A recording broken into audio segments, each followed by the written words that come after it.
नहीं तो एक समय था जब बिहार को पिछड़ेपन और पलायन का पर्याय माना जाता था, अव्यवस्था के प्रतीक के तौर पर बिहार को देखा जाता था। तो इसके पहले आपको जेडीयू से टिकट मिला था, तो क्या आपसे पैसा लिया गया था? इसका जवाब उनको देना चाहिए। 4 मिनिस्ट्री उनको दिया गया, इंफॉर्मेशन टेक्नोलॉजी, इंडस्ट्री और कोऑपरेटिव जैसे महत्वपूर्ण मंत्रालय दिए गए, तो जाकर पूछिए उनसे कितना पैसा आप दिए थे। नमस्कार, आप लाइव सिटीज देख रहे हैं। आपके साथ मैं हूं वसीम खान। देखिए, जहां एक तरफ सियासत गर्म है, माहौल गर्म है राजनीति का, और यह कहा जा रहा है कि टिकट में पैसा लेन देन किया जाता रहा है। जेडीयू के ही कद्दावर नेता अब नीतीश कुमार पर सवाल खड़े कर रहे हैं। जय कुमार सिंह, जो कि बिहार सरकार में मंत्री भी रहे, और देखिए उन्होंने आनंद मोहन के बाद जय कुमार सिंह ने बड़ा आरोप लगाते हुए कहा कि टिकट खरीद बिक्री जो है वो किया जाता रहा है जेडीयू के अंदर। तो ऐसे में जेडीयू के प्रवक्ता गुस्से से लाल, क्या कुछ करें, सबसे पहले आप सुनिए। इस बिहार को गढ़ने का काम आधुनिक बिहार के विश्वकर्मा नीतीश कुमार जी ने किया। नहीं तो एक समय था जब बिहार को पिछड़ेपन और पलायन का पर्याय माना जाता था, अव्यवस्था के प्रतीक के तौर पर बिहार को देखा जाता था। लेकिन हालात बदले और ये दूरदर्शिता, सुशासन और विकास आधारित राजनीति का परिणाम है कि बिहार लगातार समृद्धि के सोपान चढ़ता चला गया। और चाहे वो जीडीपी के ग्रोथ रेट, जो आपके जीएसडीपी का जो ग्रोथ रेट है बिहार का, 20 वर्षों में 15 से 16 बार 2 अंकों में हम लोगों ने वृद्धि दर दर्ज की। और बिहार के विकास को जो एक नई दिशा मिली है, आप उसको इसी तरह से देख सकते हैं कि दुनिया और देश के जो विकास का जो औसत है, वृद्धि दर का जो औसत है, उस औसत से बिहार ज्यादा बेहतर तरीके से आगे बढ़ता रहा।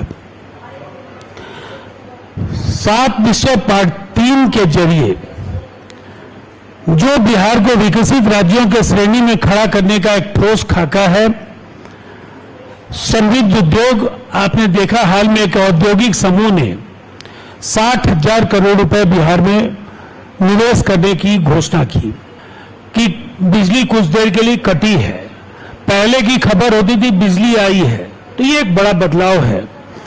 और इसीलिए जब कानून व्यवस्था को भी हम लोगों ने देश के ज्यादातर राज्यों से बेहतर स्थिति में लाया, तब निवेशकों को यह लगा कि अब नीतीश कुमार जी ने जो काम किया है, बिहार को निसंदेह औद्योगिकरण का पुरस्कार मिलना चाहिए। और हमारा जो लक्ष्य, नीतीश कुमार जी के कार्यकाल का जो सबसे बड़ा लक्ष्य 1 करोड़ नौकरियों और रोजगार का है, उस दिशा में सरकार ने विभिन्न विभागों में भर्तियों की जानकारी के बारे में तो कहा ही, औद्योगिकरण को लेकर के भी, चाहे वो इंडस्ट्रियल एरिया के जो डेवलपमेंट अथॉरिटीज हैं, या जो औद्योगिकरण की दिशा में जो महत्वपूर्ण फैसले लेने हैं, सरकार ने बारी बारी से औद्योगिक क्षेत्रों को बेहतर दिशा में ले जाने का काम शुरू कर दिया। और आने वाले समय में जब उद्योग धंधे बिहार में बड़े पैमाने पर लगेंगे, तो ये जो 1 करोड़ नौकरियों का और रोजगार का जो हमारा वायदा है, ये वायदा भी 5 वर्षों में जमीन पर उतरता हुआ दिखेगा। सकते हैं आप लोग सीधी रेस की सबकी बात कर रहे हैं, लेकिन पार्टी में ही कुछ मतभेद ये हो रहे हैं। जय कुमार सिंह तमाम पार्टी पे ये आरोप लगा, नीतीश कुमार को कह रहे हैं कि वो बीमार हैं। उसके बाद टिकट के लिए कि टिकट में थैली लिया गया जदयू के द्वारा, तमाम आरोप लग रहे हैं आप लोगों को। देखिए, मुझे लगता है कि बिहार की जनता को देश में राजनीतिक रूप से सबसे ज्यादा परिपक्व इसलिए माना जाता है कि लोग भावनात्मक बातों में नहीं फंसते, जमीनी सत्य को लोग जानते हैं। जय कुमार सिंह जी आदरणीय हैं, लेकिन आपको यह सवाल जय कुमार सिंह जी से पूछना चाहिए कि आप थैली का आरोप लगा रहे हैं, तो इसके पहले आपको जेडीयू से टिकट मिला था, तो क्या आपसे पैसा लिया गया था? इसका जवाब उनको देना चाहिए।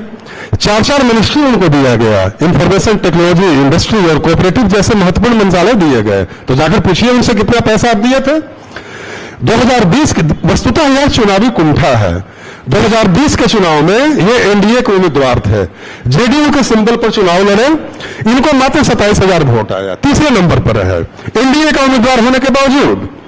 2025 में पार्टी ने विभिन्न स्तरों पर जो फीडबैक लिया, जमीनी स्तर पर जो जानकारी मिली, उससे पता चला कि 2025 के चुनाव में इनकी मिट्टी पलीत होने वाली है। तो वह सीट राष्ट्रीय लोक मोर्चा के खाते में चली गई और उम्मीदवार आलोक कुमार सिंह वहां से विजयी हुए। तो जब आप एनडीए उम्मीदवार के तौर पर तीसरे स्थान पर रहते हैं और जब बागी होकर चुनाव लड़ते हैं तो आपकी जमानत जब्त हो जाती है। दूसरा महत्वपूर्ण पहलू यह है कि जिस नीतीश कुमार जी ने आपको जमीन से उठाकर आसमान पर बिठाया, उनको आप बीमार बोलते हैं, तो यह कैसे कृतज्ञता है? आपको 4-4 बार मंत्री बनाया गया, तो बिहार में कई सारे जेडीयू में वर्कर हैं, मेरे जैसे कई सारे कार्यकर्ता हैं जो वर्षों से पार्टी की सेवा कर रहे हैं। मैं भी टिकटार्थी था, मैं भी अपने क्षेत्र में काम करता हूं, जनता का आशीर्वाद है, लोगों की भलाई के लिए काम करता हूं। पार्टी ने मुझे टिकट नहीं दिया, मेरे जैसे कई ऐसे लोग हैं जिनको टिकट नहीं दिया गया, तो क्या सारे लोग बागी हो गए?